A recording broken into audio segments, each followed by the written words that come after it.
2024 সালের ছাত্র জনতার গণঅভ্যুত্থানের মুখে ক্ষমতাচ্যুত হয়ে ভারতে পালিয়ে যান ফ্যাসিস্ট শেখ হাসিনা। এরপর থেকেই তাকে ঘিরে দুদেশের কূটনৈতিক আলোচনার অন্যতম গুরুত্বপূর্ণ বিষয় হয়ে ওঠে প্রত্যর্পণ ইস্যু।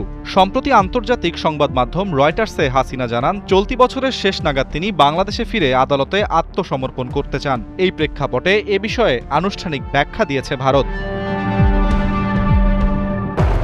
ভারতের পার্লামেন্টে নিম্নকক্ষ লোকসভায় পররাষ্ট্র বিষয়ক সংসদীয় স্থায়ী কমিটির প্রতিবেদনে বলা হয়েছে, শেখ হাসিনাকে ভারতের ভূখণ্ড ব্যবহার করে কোনো রাজনৈতিক কর্মকাণ্ড পরিচালনার সুযোগ দেওয়া হয়নি।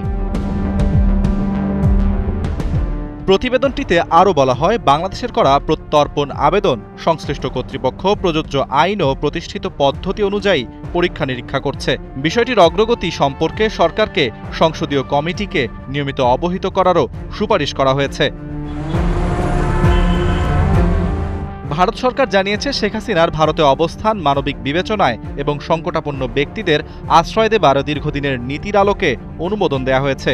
তবে ভারতের মাটি ব্যবহার করে অন্য কোনো দেশের বিরুদ্ধে রাজনৈতিক কার্যক্রম পরিচালনার সুযোগ কাউকেই দেয়া হবে না। শেখ হাসিনার ক্ষেত্রেও একই নীতি অনুসরণ করা হয়েছে বলে জানিয়েছে দিল্লি। শেখ হাসিনার ফেরা নিয়ে বাংলাদেশের আইনমন্ত্রী মোহাম্মদ আসাদুজ্জামান বলেন, শেখ হাসিনা দেশে ফিরলে আদালতের নির্দেশনা অনুযায়ী তাকে তাৎক্ষণিকভাবে গ্রেপ্তার করা হবে।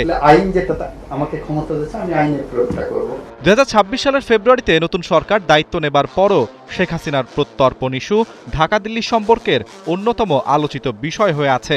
ভারতের সর্বশেষ অবস্থান এই ইস্যুতে দেশটির নীতিগত অবস্থানকে আরও স্পষ্ট করল। আরাফাত ইসলাম, ৭১।